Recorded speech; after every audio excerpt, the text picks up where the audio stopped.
Disappointing game. Bunch of chances to win the game.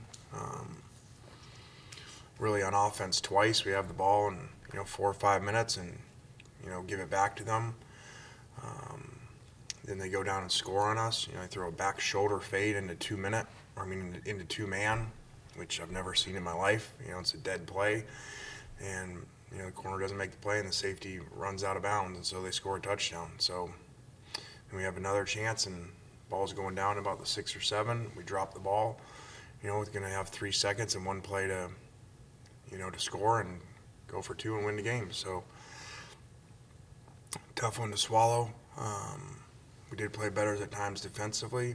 We did run the ball for 280 yards. The first turnover killed us. We got no turnovers the other way. So tough game. Should have won that game. John starts off. Lane, what do you kind of see like your team like going from here, like after these last couple of games? Like, how do you want to kind of see them progress going into this weekend? Just get better. We have in some areas. I think we're running the ball more consistent, and we're playing a little bit better defense. So we just need to continue to put it all together, or not continue. We need to put it all together, which we still have not. We came closer this week, but didn't finish it out. That would have been a great win. Go to Parrish. Lane, is the muffed kickoff a play that you'll send to the SEC for review, and do you see value in that procedure? Well, I was late to this because I was on the phone with John McDade in the SEC, and so I've really struggled with this a lot, and so I just had the conversation with him. He called to explain what happened. I really wish for our players, for our fans, that they could hear what I was just told. I think they deserve to, but, I asked. And they made sure to tell me there's a policy that I can't tell you, the players or the fans, what their, if you want to call it, explanation for that situation and how the TV copy, everybody in the country can see it hit them. And I asked the side judge, why aren't they replaying it? Do I need a challenge? And he said they've already looked at it. There's nothing there. So I'm not allowed to say anything about the conversation, but I really wish that our fans and players could hear what I was told. You've talked about this. I've had to take about a 5-minute power yoga class before I walked in here and said what I really want to. Because you know what I'd really like? I'd really like when you guys ask me questions about managing a game or how I play players, to just say, well, that's a personal thing, and I can't discuss it with you. I would really like to be able to answer those questions like that.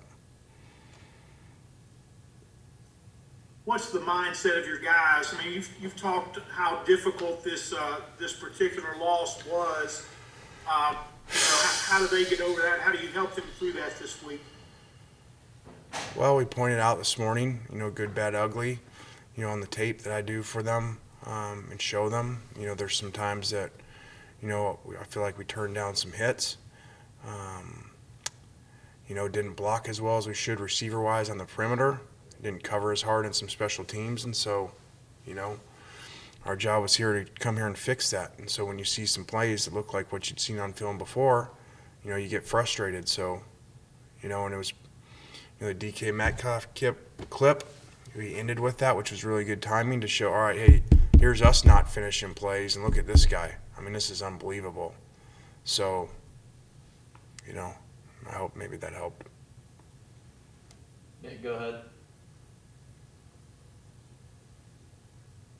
Lane, do you think there are any chances that you can get guys like Tisdale Hawkins and Leonard back this week, or is the timing still a little low? Can I just answer? We don't discuss. I'm going to just answer every question from now on. We that's internal. We don't discuss anything, and I don't have any explanation for how I screwed up a situation. It'd be awesome. Can we write that policy? ask our SID if we can write that policy from now on. All right, I gotta stop going on that before I get fined. So, yeah, I would. We usually don't discuss that, but yeah, those guys are back. David, go ahead. Which back to another thing. You know, we've got 2 starting defensive players that are 13 days out when we play Saturday. Obviously, would have helped us, and no symptoms, no positives, and they can't play. You know, but if you had it 10 days ago yourself, you could have played. So I've told you all along, I don't understand that, and why players are sitting out symptom-free 13 days after a close contact, you know, not being able to play in a game. And we're sitting here in a game playing 2 players that were on offense in crunch time on defense a week after being on offense. So, David, go ahead. Yeah, Lane, I just wanted to ask you about the loss of Jalen Jones, an experienced guy like that, a leader, Chucky Mullins guy. You know what? We kind of saw some of the effect on the field Saturday that his absence had. But what are the intangibles of losing a guy like that at this point of the season? well, very difficult loss. Great kid, played 1 million snaps for us, and we just, between him, between some injuries, between close contact shutdowns, it's just it's rough because I know everybody's got issues, but I don't know if they got them that bad. We're trying to beat Auburn in a huge game, big program win for us, and they're driving down, and we got 2 players that were on offense last week, trying to get calls that were trying to yell from the sidelines to tell them what to do, like you're, coaching 10-year-olds or something, so. Have you? I'm sorry. Go Have ahead. you had any conversations with Jalen about coming back next year? I have not yet. We'll get to that. I think this will be a unique year because you're going to have those conversations with all your seniors. Yeah. I also wanted to ask you, you said a couple of times against Auburn you would have went for 2. Just curious about your thought process instead of playing for overtime in that game. I just thought, usually you're slight underdog. Usually if you're underdog, you say go for 2, but I just felt if we have a shot to win with our offense, versus their defense in one play, to win the game, especially after all the momentum we would have had scoring there, I would have done that. That's all. That's decided before the game in our meetings before the game. Nate, go ahead. Coach, you just briefly touched on kind of the play of Miles Battle, Tyler Knight, those guys. After looking at the film, what do you see from them kind of in those limited snaps? Well, when I said like coaching Little League, make sure you understand what I meant. That's nothing to do with them. That's literally like when you're in Little League, you got to yell at the kid what to do because we just moved them over there, and we're in 2 minute, which means you got a lot of different calls that are happening really fast. And so, I was just thinking how crazy it was. I'm sitting there listening to our coaches having to yell, play press, blitz, play off, like, but that's the situation we're in. I thought they did a great job, for a little amount of time, and it's hard. Think how hard that is, so they're doing their best.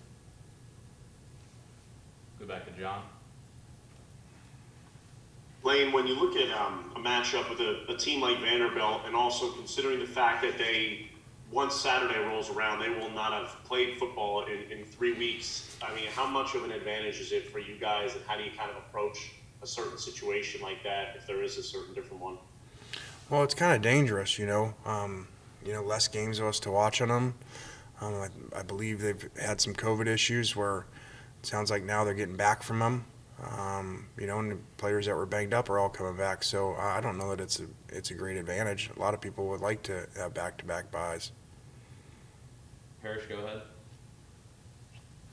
On the 3 weeks off, Lane, do you think that is a disadvantage for a freshman quarterback to have been away from game speed that long, or could that work in his favor? Well, I hope in general it works in our favor, obviously, but us being tempo, it's hard to simulate in practice. I know that's like the other side of your question, but I'm hoping the time off helps us because we're tempo and them not getting used to seeing it, and they don't do a lot of it on offense. So I'm not sure about the development of the quarterback, and it's less games he's played, but also he's had a lot of time to practice and get ready for us. what's your opinion of the production you're getting from Snoop and Jerryon as kind of tandem running backs there? Good. If we would have finished the 4-minute thing off like we would like to have, and went down and scored or, ran the clock out that whole time, we'd have been looking at, over 300 yards rushing against Auburn. So I would have taken it at the beginning of the year if you'd told me we were running the ball for 270, 280 yards versus Alabama and Auburn. I would have thought we'd be doing pretty good. Do their personalities allow them to mesh well as in sharing the snaps? They do. Talented kids that came in together and really get along together, work really hard, very different personalities, but they do a great job together. And Kevin Smith does a really good job with those guys. Go back to Nate. Yeah, Coach, I guess the last 2 weeks when people have been dropping more into coverage against you guys, running game, especially this past week's working well, but there's very few deep shots. It seems like that was something you guys really wanted to do those first few weeks. Are you content with that, or is that something you guys have to kind of try and find a way to create these next few weeks?